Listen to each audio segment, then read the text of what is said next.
Hi, everyone, and welcome back to another episode of the Sensible Sessions.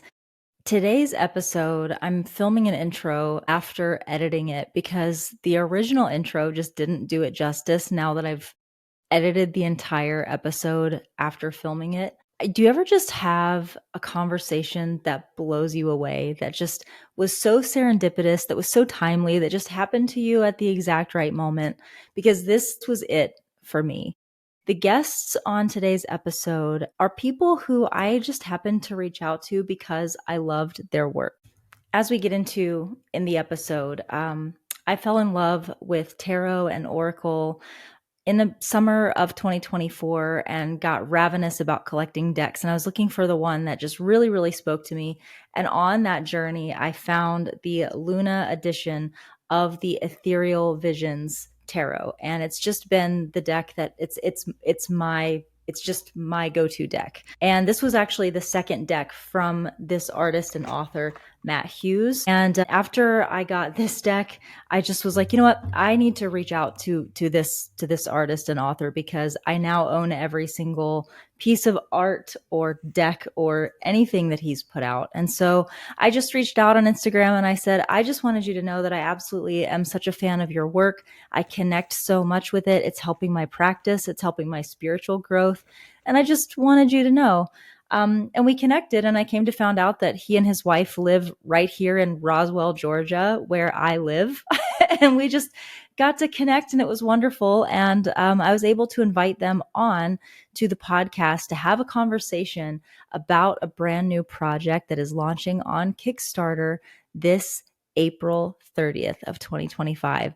And that is what they're coming on the episode today to talk about. This new deck is called Musica Universalis. The artwork is being done, of course, by Matt Hughes. The story and the guidebook are being done by his wife, Hope Hughes, in tandem with Cristina Farella, who is an astrologer. She is on Instagram and on TikTok. She runs her own astrology practice herself. And today we got all into how they're blending esoteric works as well as astrology and history and mythology all together to bring this incredible oracle deck that is focused on astrology and the zodiac signs that I just think is going to be incredible. I am so excited for it. Throughout this conversation, though, we talk about some of their other decks that I've come to love and kind of the journey of those decks and how they came to be. And then we get into talking about Musica Universalis. But I think what I came to love about this conversation so much is that, number one, it's educational. We talk a lot about the history of not just tarot and oracle, but also astrology and how these things came to be. But we got into a really important and timely conversation about spirituality and how a lot of us these days are beginning to feel a little bit lost and disconnected from maybe the beliefs that we grew up with, or maybe from our beliefs in general, living in a world today that feels more disconnected than ever. And I just really love these conversations that start off being very task oriented, like, hey, let's talk about your new project. And then they end up being so very soulful and exciting and just get you pumped up about humanity and feeling connected and rooted and belonging with other people. So this has just been one of my most favorite podcasts of the year. I hope you enjoy it. So with no further ado, let's hop right into talking about tarot and astrology and Musica Universalis. I am your host, Amber Wardell, and we're here today with Matt Hughes, Hope Hughes, and Cristina Farella to talk about Musica Universalis. So let's dive right in. You're listening to The Sensible Sessions. I'm your host, Amber Wardell. Along with my guests who range from experts in their fields to people with incredible experiences and perspectives, our hope is to bring you stories designed to make you laugh, make you cry, or make you think, bringing a sensible approach to a world that's lost its mind. So stay tuned and let's start the show. Hi, everyone, and welcome back to another episode of The Sensible Sessions. I'm your host, Amber Wardell, and today I am so excited for who I have with me today. Most of the time when you see people on this podcast, they are folks who I either know personally or they're mutuals of mine through social media, people who I have at least like some seventh degree of connection with. This time, this is just a group of people who I'm having a fangirl moment over, and I am just so thrilled. So some of you may know that I've been on a little bit of a spiritual journey that started in about summer of 2024, and it's been a revolutionary time for me. I have been doing some church healing, some religious healing, finding myself, and just in an overall journey of healing my inner child and going to therapy and doing all of those things. And as you do those things, you tend to learn things about yourself and the world and about maybe some mysteries that you might not have ever learned about if you hadn't started going down that path. And going down that path introduced me to a whole lot of ideas and things and people that have excited me in a way that I just wasn't prepared for. One of those things was a tarot deck that I happened to find in a local shop that I was in. It was called the Ethereal Visions Illuminated Tarot Deck by Matt Hughes. I picked it up because I love the gold foiling. I'm just going to be honest about that. I just thought the gold foiling was beautiful. And I took it home and it spoke to me. And it was just one of those decks that I was perpetually drawn to. And from that time, I have picked up literally anything I have seen that said Ethereal Visions or Matt Hughes on it. And I'm going to get into all of that today. So without any further ado, let me introduce you to the folks who are here, because with me today, I have Matt Hughes. Hello, Matt. I have his wife, Hope Hughes, and I have Cristina Farella. Am I pronouncing that right, actually? Yep, perfect. I'm going to introduce all of these folks to you today. But first of all, let me just say thank you guys for being here. I am having a personal fangirl moment just for you being here. So as I mentioned, Matt is the artist of these decks that we're going to be talking about today. He is did you say that you're a classically trained artist? Somewhat, yes. I have a background in traditional mediums and also in like video editing and graphic design, printing, that sort of thing. Okay. And Hope, you are the owner of Ethereal Visions Publishing. So you are kind of the person who is behind all of these decks, who is making sure everything is coming out perfect. All of the details are being taken care of and all of that stuff. You're also a practicing witch, a lifelong learner of everything esoteric, and all of that, in my opinion, comes out in all of these decks. Yeah, I would say I'm the boss lady, but the cats are the bosses. I do their bidding and make sure we have money to take care of them. I say the same thing about my kids. I'm technically the boss here, but the kids are running the show for sure. So Cristina, you are the owner of 8th House Astrology. You are the consulting astrologer for the project we're going to be talking about today. Tell me a little bit about your background in terms of astrology. Yeah, so thank you for including me. And I'm so happy to be working on this project with Hope and Matt. And my background, what can a person really say when they're a good weirdo and they're in the esoteric arts? My background is eclectic, but, formally I have a master's in Western intellectual traditions. I'm a big lover of art, history, literature, painting, poetry, and I've been studying astrology since I got to college in 2007. And so 8th House Astrology grew out of that passion that I had for this modality.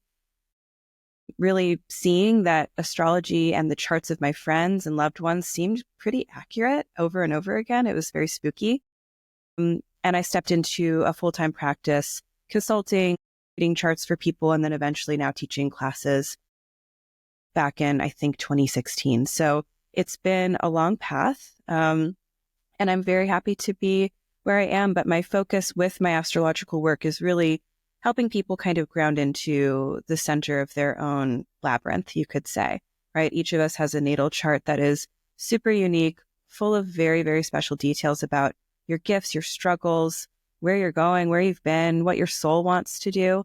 And it's really hard to find the center of things in a crazy world like the one that we live in. So in my consultation work, I'm always trying to help people kind of see in the dark or find that sort of center of self. So that's my soundbite. I love that. I love, love, love that. And Hope, I'm actually going to, just in keeping in line with that, I'm going to ask you to please tell a story that you shared in the pre-show because it was just so touching. I was asking you a little bit about how all of this got started, and you mentioned how these decks kind of came to be. Could you just tell that story? Because these decks have, the Ethereal Visions decks, the original, and then the Luna, have been very special to me in my practice. And hearing this story of how this came to be was just very special. Can you share that with us? Yeah. It actually was, it stemmed out of me wanting to find a deck that I resonated with, and I just could not. I had the traditional Rider-Waite-Smith deck and was trying to learn from it, but I felt I wasn't connected to it at all. So I kept poking him going, I would love to have your artwork as a deck. And he was working full-time in corporate and was like, no, no, no. And I kept floundering because I was studying the craft from like 98 up, and I was just getting into tarot. Finally, we sat down and talked. He goes, I can do it, but we have to do a Kickstarter because we have to make some sort of money off of it. So together we developed this. We met with a wonderful couple of readers to help develop it. And it was actually kind of a love letter to me from him to create this deck that when I got it for the first time, I automatically felt a connection to it, because I think both of us put so much into creating a deck that I could learn from, that was teachable, that everything had meaning, and that he worked very diligently to create the artwork and trying to understand the tarot. And it kept him a little bit understanding because he knew nothing at all about tarot. So having that deck was, it was so important to me. And then sharing it with everybody. And now that, we've had nothing but good feedback makes me feel good, because I think the energy we put into it, and you can tell that it was built and created with love, really stands out. And it makes me happy that you resonate with it as well. And Cristina is an admirer of it as well. I'm so happy with that. It's just a love letter. Everyone loves it. I know. And I think that what I like so much about the story is that, to me, it feels like a very loving deck. So much of my practice is centered around self-love, achieving harmony with myself and with others, trying to be a better mom, trying to be better in my marriage, trying to achieve that highest, wisest self kind of thing. And these two decks, particularly Luna, when I found Luna, that one was the one that just really, really, the colors in it and everything just really spoke to me. I tend to have a more melancholic, I know you may not tell from the intro that I just gave because I'm so happy about having y'all here, but I do tend to have more of a melancholic vibe. So the color scheme of this one just really spoke to me, but it's such a loving deck. The artwork of it is a strong enough nod to Rider-Waite that I feel that anyone who's familiar with Rider-Waite imagery can instantly relate to it and understand what they're looking at. But also it's unique and it's different. It brings new ideas to mind. There's something creative and new to work with, for your unconscious to kind of work with. And I just love that. So to hear that the whole deck is a love letter is just really, really special. It was very important to me to happen. And the Luna actually stemmed out of, it was after our dreamscape. We had feedback and, kind of realized, because we've just built it off of Rider-Waite, we didn't think it was going to be as big as it was. So we just kind of kept it kind of bland, white. Mm-hmm. But after we saw how it was, everybody loved it, we realized we couldn't create the deck again. So he went in and we did our best to make it very inclusive of different color skins, different lifestyles. So it's just a reflection of what is us, what makes us human, and creates a bond with us instead of them. We're all one person. Is it perfect? He would love to have taken another time. As we develop our decks, we keep in mind of the audience and what we're doing and the mythology and the stories behind it. And we always try to make it something that can appeal to everyone that's out there. Yeah. Well, and I think that it has, it does have to be acknowledged that the Rider-Waite deck was overwhelmingly white. This is something that it's sad, but we are just now starting to come to terms with this realization that these decks have not been overwhelmingly inclusive. They need to be more diverse. And I just think it's anytime we see people who are saying, hey, let's address this now. We can't change history. We can't change how it was, but let's do something about it now. And I think that's really important and should be commended. And so, when I saw Luna and you say right on the back that these changes were made to make this more diverse and inclusive. And you just owned that. And I thought that was really cool. I mean, like I said, it's never going to be perfect, but we did want to make this deck because, like I said, this deck is important to me. And there were cards, and he enjoys drawing people from different ethnicities anyway, because he loves the challenge of creating the skin tones and the hair and the whole culture around it. So it's not perfect, but we did our very best. Somebody says, I can't do the original one because I don't feel connected to it. Maybe give them a little bit of connection so they can learn.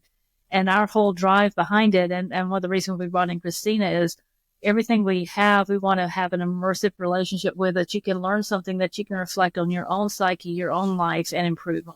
So when we created the Luna deck from the Ethereal Visions deck, we wanted it to be inclusive and to have something that everybody can resonate with. We wanted to have all of our decks, all of the products that we create, even when he's working on a deck for a different company, want it to be something that you can reflect with your own life, that you can gain some knowledge about, that you can reflect on and better yourself and better your practice, whatever it may be.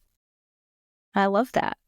Now, I'm going to switch gears just a little bit because I do want us to get on to the project that we're here to talk about today, which I'm really excited about. But the way I'm gonna connect these dots is by talking about Mother Mort's Carnival of Souls for a second, because when I tell you, I walked in to my local metaphysical store. They had a little table set up and they had some limited edition copies of this available. And I said, how many of those am I allowed to buy? What is the limit of how many of those I can have? Because I just thought everything, the packaging, the foiling, everything was genius. And it was one of the first Oracle decks I had seen that had a story. And I just thought it was the coolest thing as an author myself, as someone who loves storytelling and getting immersed in a world. The fact that you guys were world building inside of an Oracle deck, I just thought was so neat. And there was lore behind it. I'm getting emotional. I'm so sorry. I love everything about this. Okay. And I want to just kind of hold this up for people to see the artistry within this book alone. Like, you get an experience just reading the book. Let me open up to some cool pages here. So for people who aren't necessarily familiar with buying an Oracle deck, usually you just will receive the cards and a guidebook, which is great. I mean, you're using the cards to do your practice. But with Mama Mort's Carnival of Souls, you actually get a story. And so you get to walk through the story and meet all of these characters. And then you dive in to the cards, and the cards themselves are beautiful. And I found myself, it's a quick little story. It's not something that's going to take you weeks to read, so you're sitting there like, I want to work with my cards, but I got to get through this damn book first. It's like, you can sit and you can read it in one sitting. And then to sit down and start working with your cards, you already have a sense of who these characters are and kind of who they were in the story. And you can relate to them so much more. And I've really enjoyed using this deck in particular for shadow work. It just has seemed like a good one for that. And maybe people will see why as they look at it. I just feel like the colors, the imagery behind it, even the story of Mama Mort's Carnival of Souls, it's a beautiful redemptive story, but there's some shadowy characters in there, right? And I've just loved everything about this deck and the way you guys went about it.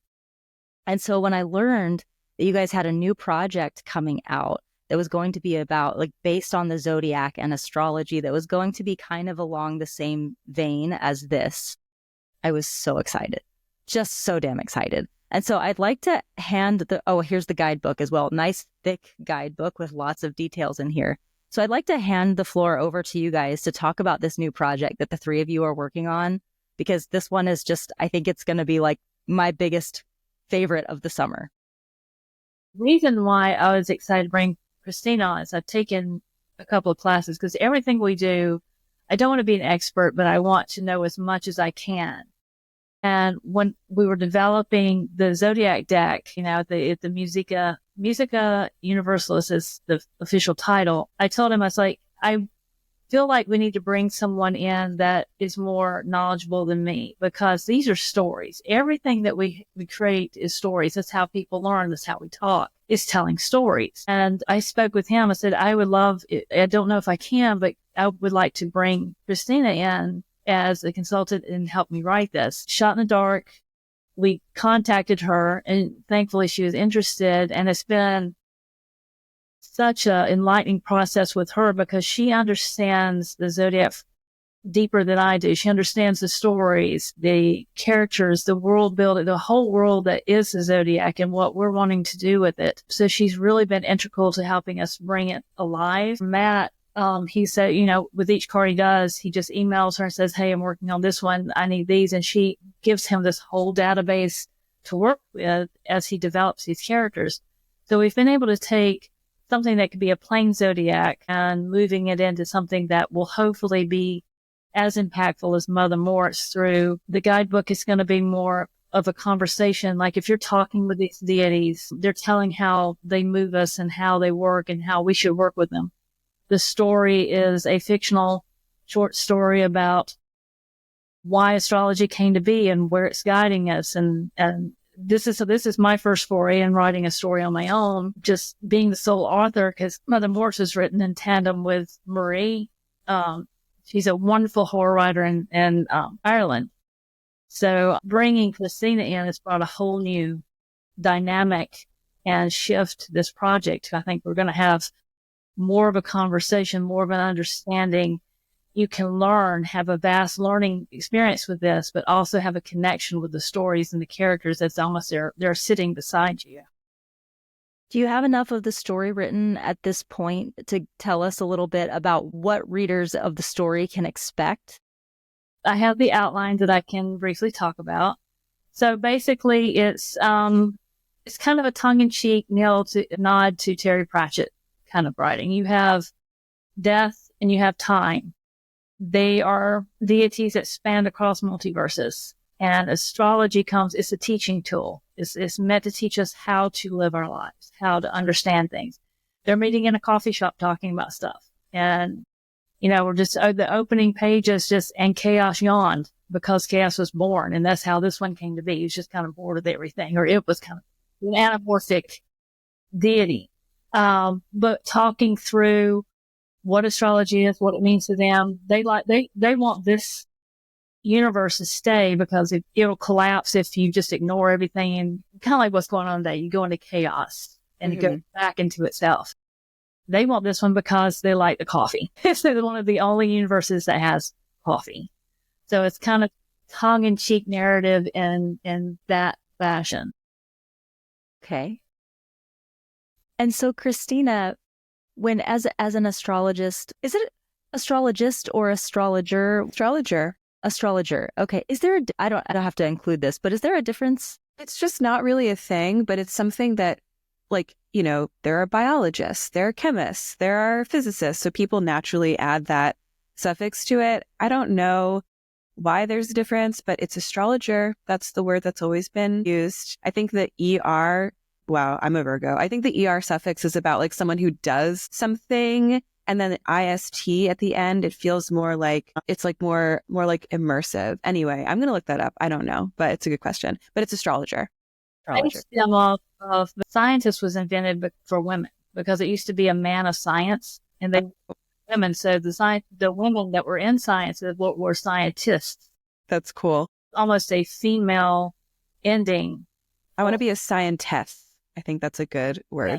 So, that's, I don't know, but it's something that Cristina will have to find, but that's what I can think of. Is it used to be this man of science.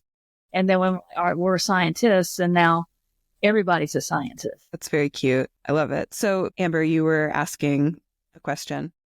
Yeah. So I think I'm very interested in this concept. I talked about this a little bit in the email that I sent you guys as we were preparing for the show. In that, so I work with Oracle decks. I don't know that I've ever worked with one that overtly brought astrology into it. Mm-hmm. And so I'm interested in talking to you about, as it pertains to this project, what is your aim in terms of bringing astrology into this project, into people's Oracle practice? What are you looking to give to people through this?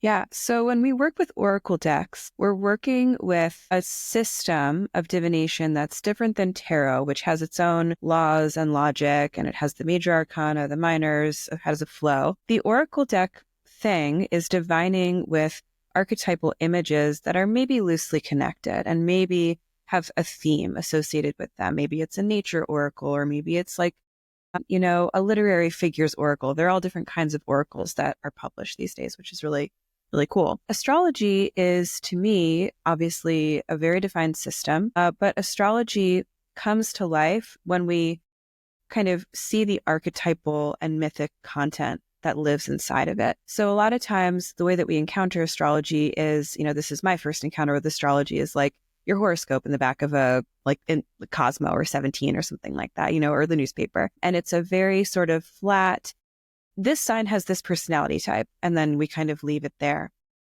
The world of astrology, though, is very, very, obviously, it's thousands of years old, and it is tied to ancient mythologies.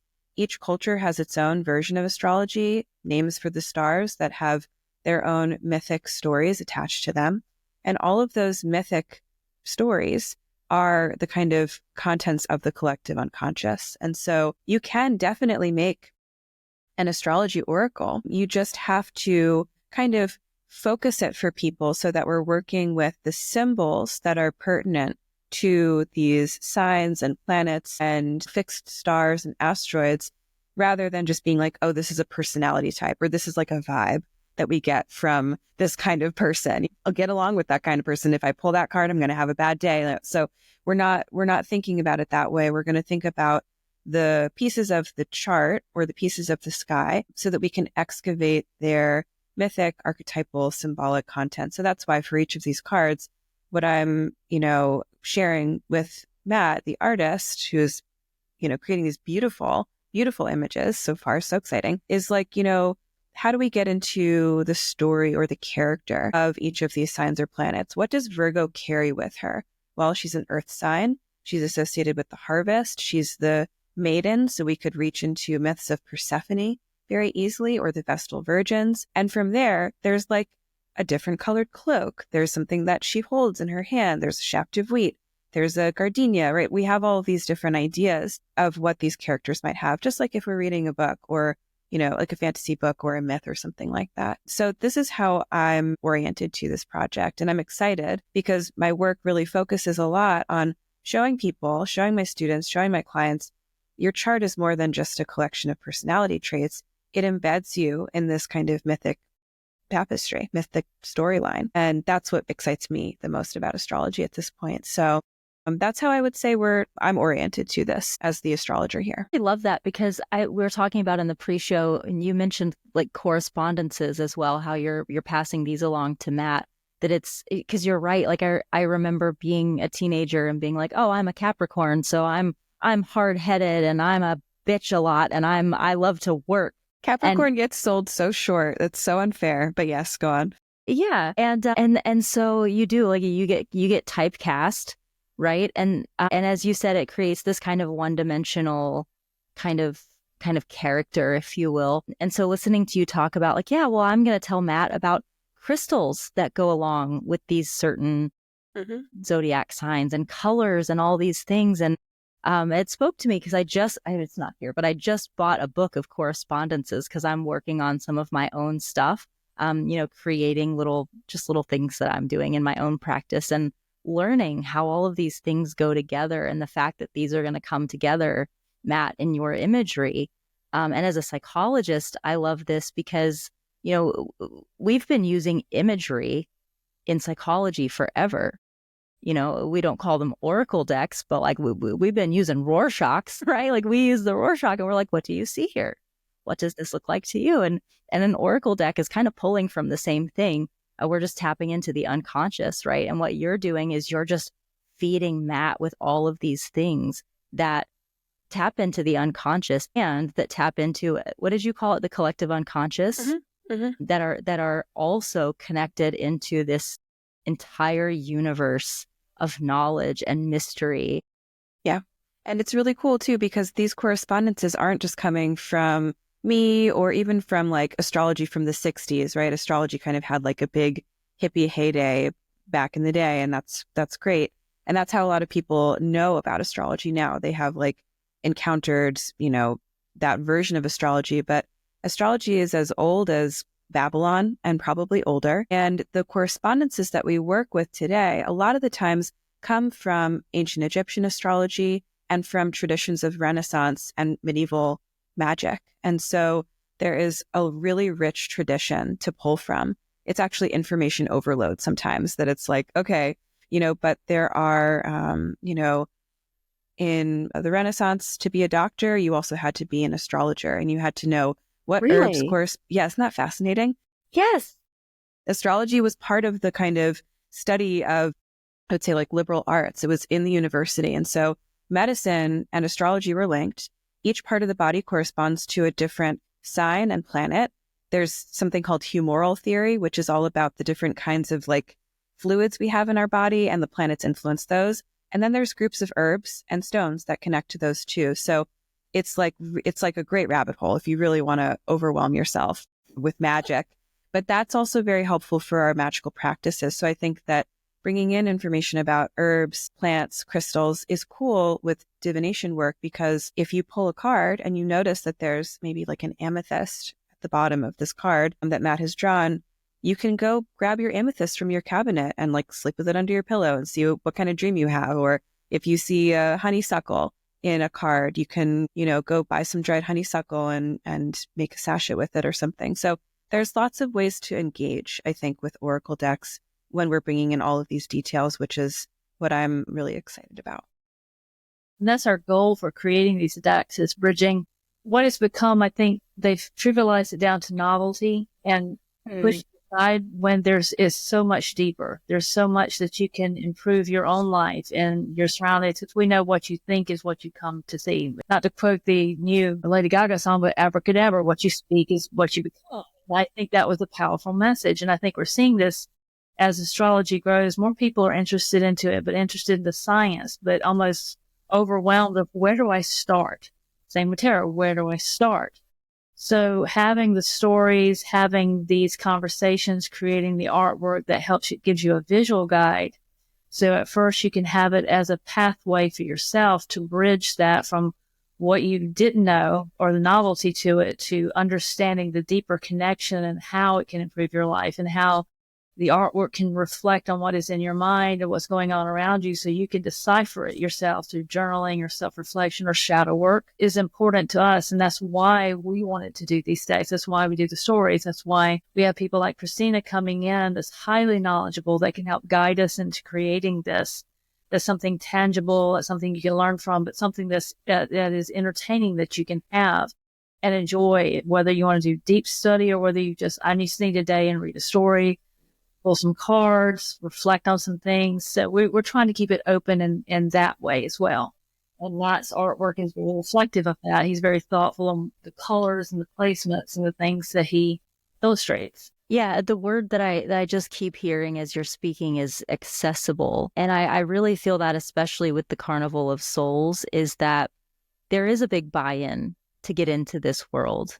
And it feels so overwhelming sometimes, like, especially wanting to get into tarot, because you're like, well, shit, how many cards are there? I have to learn all of those. I have to, like, who has time for that, right? And it turns out that it's not as hard as it sounds, but like it does feel overwhelming. And for a lot of people, as all of us know, like Oracle can sometimes be a comfortable place for people to start, because it doesn't feel so overwhelming. There's not as big of a buy-in. It's like, oh, these are words I recognize. Like, I understand this a little bit better. And having it come with a book feels a little bit more natural. It's like, okay, I know what to do with a book. I know, like, I read this, I get to know the characters. Okay, and now it kind of holds my hand from the book over to the cards and then to the guidebook. And it sort of like hand holds them through the process. And I love that. I love this hand holding through that process, because it's a very natural step from Oracle then over to tarot. And then as you start understanding tarot, then you kind of get that natural itch to like want to understand more things within that world. And then next thing you know, you've got a cabinet full of herbs and oils and all this stuff. And you're like, how did I get here? But it's really cool. And as we talk about the world going crazy and getting more and more chaotic and everyone feeling unmoored right now, it's very interesting how there seems to be this very big resurgence of people coming back to these practices, to this type of spirituality. Like I'm seeing it all around me of people being like, I don't know, I'm feeling called to this kind of thing. And I think that's really cool. And so the fact that there are people who are saying, here, let me help you get into this. Let me make this in a way that is accessible and easy to understand is beautiful.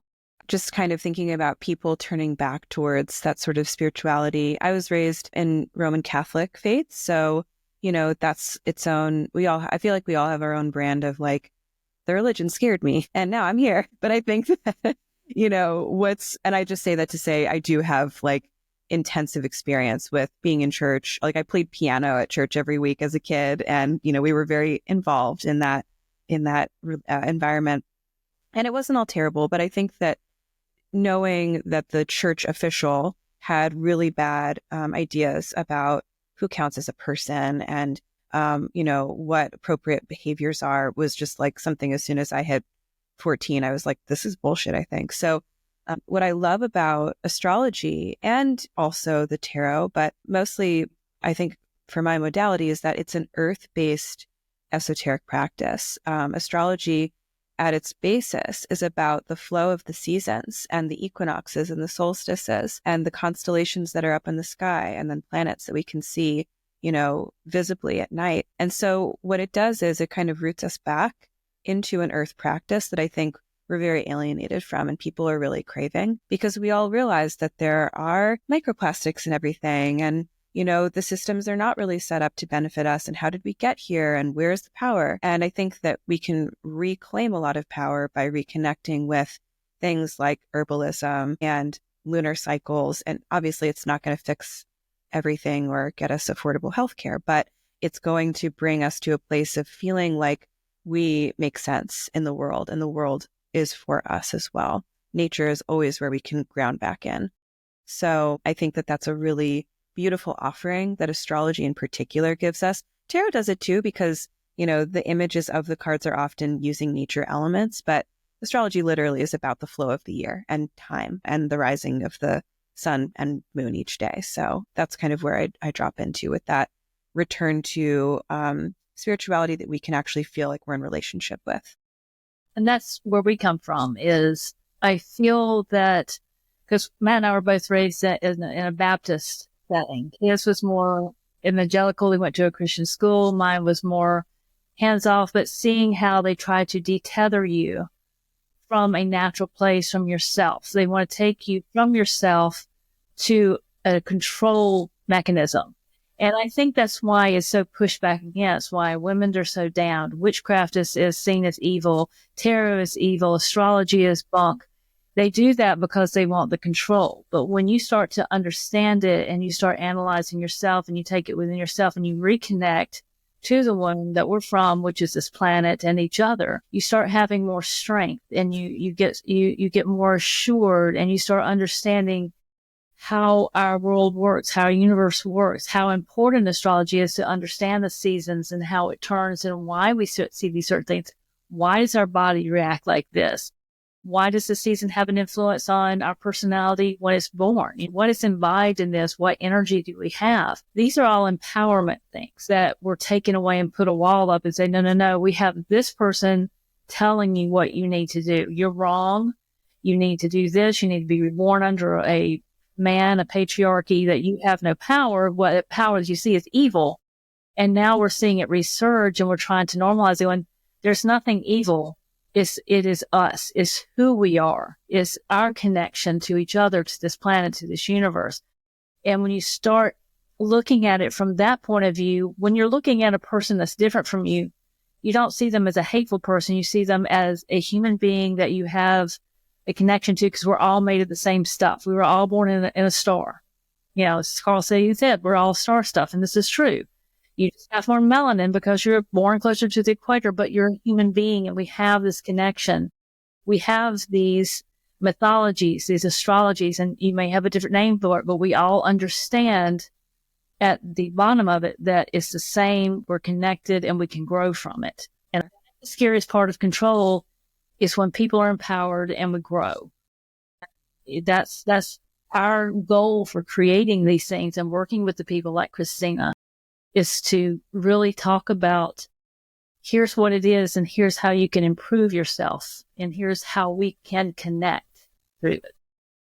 It's beautiful. And if my face looked like it was flat while you were speaking, it was only because I had to force myself to not jump in and get overexcited, because I could talk for days about this conversation about the church and control, and especially stripping women of our intuition, causing us to not trust our intuition, to believe that it is wrong. We're supposed to listen to a man instead of our own intuition, and all of these things. And it's interesting, all three of us come from a Christian background. I don't know about you guys, but I still claim my Christianity. I don't necessarily I still call myself a Christian, but I don't go to church anymore. I just cannot be affiliated with church anymore for many, many reasons. But being a part of this spiritual practice has in many ways brought me closer to my faith in God. And it's been very strange having to have that conversation with people who are still in church as an unchurched Christian, and explaining to them, like, I'm watching your life seeming more and more detached from the Jesus that you claim. You seem to be living a life that is less and less like Christ in every way. And these practices that I'm using, this deck right here, has brought me closer to Christ than I have ever been. And having to explain that, and being told that that is somehow demonic, that it is wrong, that it is sinful, is wild to me. And at the same time, like, I was just I found a new metaphysical store in Roswell that I had never been to the other day. And I was in there, and it was me, a Christian, a man who is Jewish, and a woman who is a pagan. And we are all sitting here talking about our beliefs, and we're all just referring to God, Spirit, Creator, Jesus, all of us being able to have a conversation about our belief systems, and all referring to our thing, our deity, the thing that we believe in, by a different name, and all being okay with it, and all being completely comfortable in our beliefs, and no one being at odds or in conflict with each other or being offended by each other's beliefs. And it was just like, I feel like this is how it was supposed to be. I feel like this is how we're supposed to be being with each other.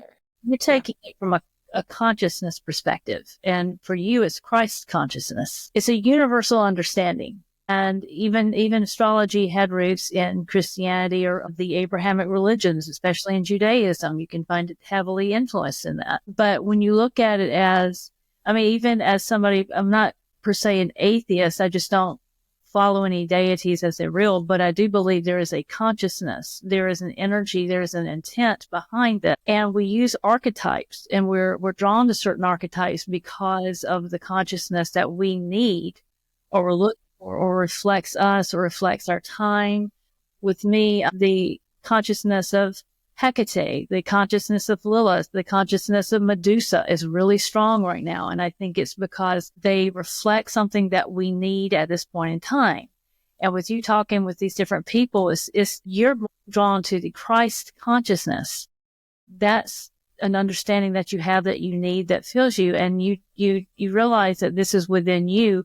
You don't need somebody telling you, let me tell you how to understand this Christ consciousness and make him an actual person. You have to understand. You understand more deeply because you feel it. Mm-hmm. Have these conversations. Yeah. And open it up. You can talk about astrology. You can talk about tarot. And it's important that we have that right now. And isn't it funny how, when you are so comfortable and confident in your beliefs, you can listen to other people talk about theirs and not feel insecure in your own. And I feel like so much of today, I think a big problem is that not enough people are actually rooted and grounded in what they believe.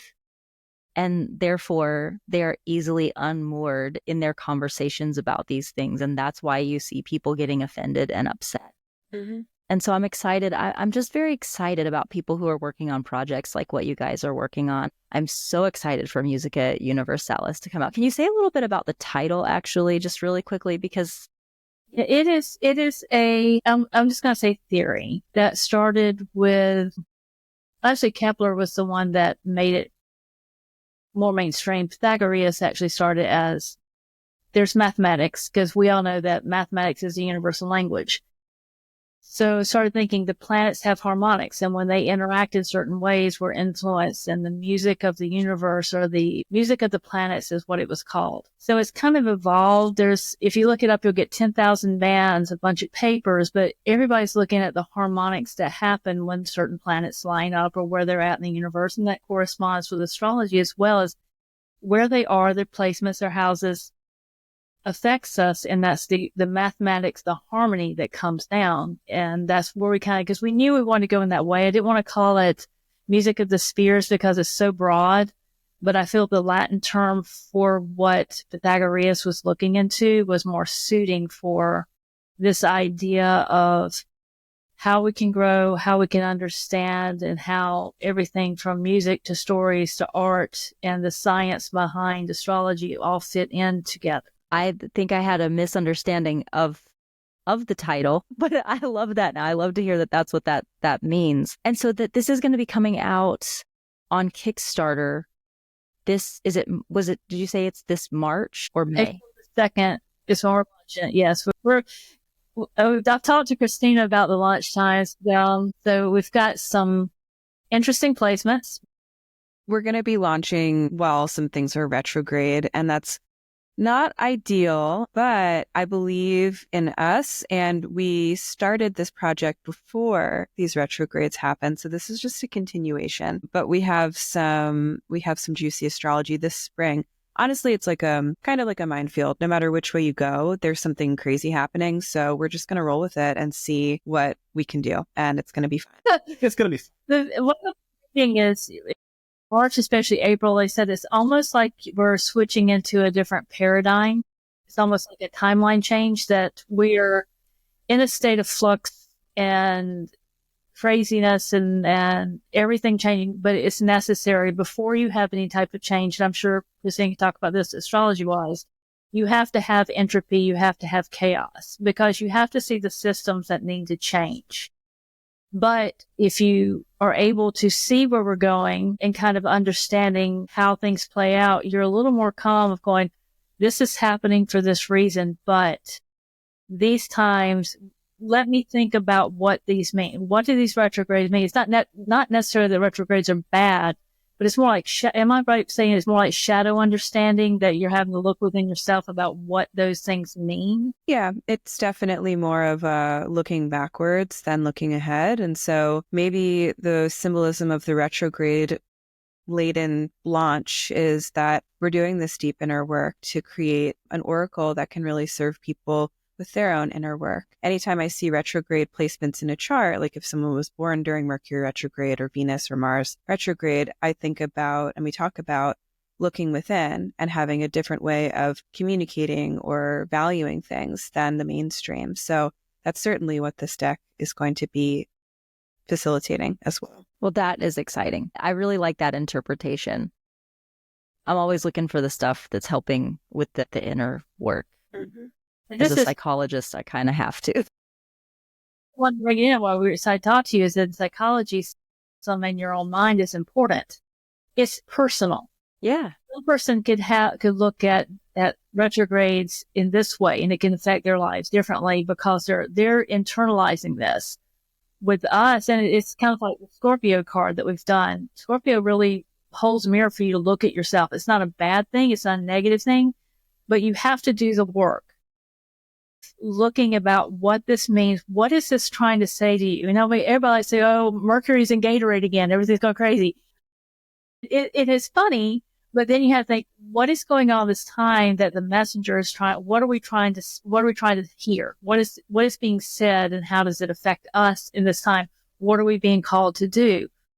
What shadow work are we need to do? What are we supposed to talk about? How are we supposed to do this thing? I choose to look at it that way instead of the programmed, everything's negative. Oh, this is bad. Even when I was talking to Christine, she says, well, we got some mystery payments. I'm like, okay, well, now we need to look and see what that means for us. But we did start this project earlier. So looking back at where we started it, when I spoke with her, how we're developing it, it's just as important as when something is born. So. Well said. I like that a lot.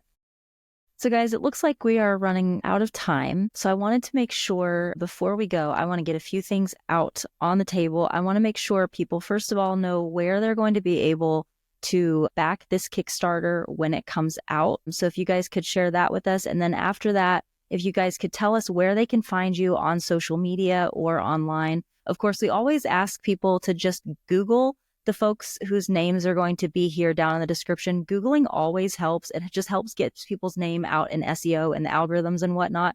So just a quick Google of the names you've heard today, always a great help. But if you guys could just run through your social media handles, that would be really great. And of course, I will put all of these links down in the show notes below as well. So Matt and Hope, let's start with you guys. The mine is, of course, evpub.info is our business site. We will have, hopefully this weekend, we're ready to go. We'll have a landing page where you can sign up for a newsletter that will keep everybody informed of launch dates, where we're at, what we're doing. And then we'll have the Kickstarter pre-launch page up. I think they want it done maybe a week or two before launch. So you can go to either places. It's just easier to find information from our website. Personally with me, I'm Hope Bowie Hughes. I have a Substack and I'm on Blue Sky. The Substack I'm developing is just me talking about my journey and what I'm doing, a lot of my garden, a lot of my cats, a lot of my studies that I'm doing, what I'm reading. So if you Google Matt Hughes, I'm not the UFC fighter. What? I quit. It's an off season for me, but no. So my personal site is matthhughesart.com. And then my social media on Instagram and Tumblr is always Matt Hughes Art in some form or fashion. And to Hope's point about the Kickstarter, you can also go to kickstarter.com. You can look up Ethereal Visions Publishing and you can follow the account, and then you'll get a notification every time because this is certainly not our first project we've launched on Kickstarter. So you'll see our past projects and our track record, but you can also sign up for notifications. So whenever we do anything, you'll get notified through Kickstarter. And if anyone out there is not familiar with Kickstarter, it is very straightforward. It's just basically you're doing a pre-order, and if as it goes along, so our campaign will start April the 2nd, it'll run for 30 days. In the 30 days, depending on the levels and how much we reach, what they call stretch goals, each one will open up something for the deck. So like for this Zodiac deck, we've got the planets, we have the Zodiac signs, but we also got asteroids, and then we have our fixed stars, 15 fixed stars. We're looking at having a board done of the houses with pieces with the planets and the Zodiac that you can actually do your own birth chart, or you can move it around to whatever you like, the day or the month or the year or project.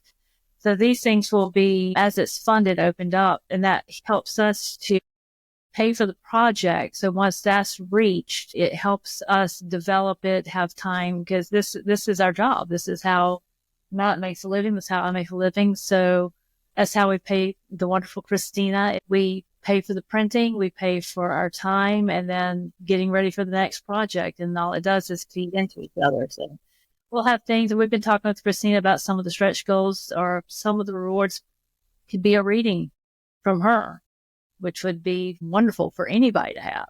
We still got that to work out, but we'll do. So you have the story. So it's going to be kind of like Mother Mort. So Year to Sean is going to be very similar to that, where there's going to be a hardcover short story that's included. And then there's also going to be probably a guidebook that will probably be part of that book instead of a smaller one. It's going to be it's going to be a guidebook that's going to go into more detail of, because I see this more of, it's almost like it's a family of signs and placeholders for different types of intent.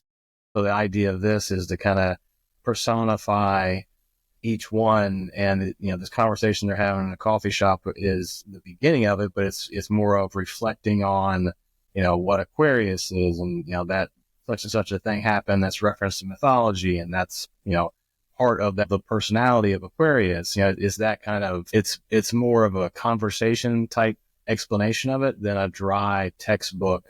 It's definitely not the same thing that you're seeing every time especially whenever we get into projects like this, we always look at what's out there on the market. Mm-hmm. And there's a lot of very straightforward decks for the Zodiacs. And this is a little bit more of a personal approach to it.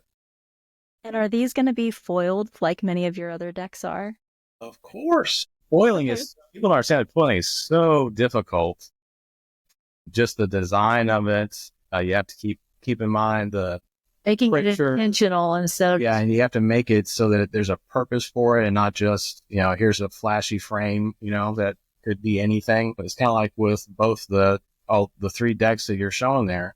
Every one of them, the frame, there's no like standard frame through every single one of them is exactly the same. Every one of them has an interaction with the foil. And they'll be able to see that through the social media and on Kickstarter. And our newsletter, we will keep you updated with every card that we create, the writings that Cristina and I work on.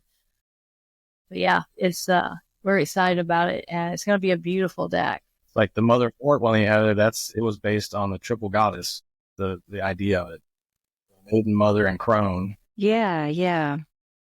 They're beautiful. All right, and Cristina, can we hear about where people can find you?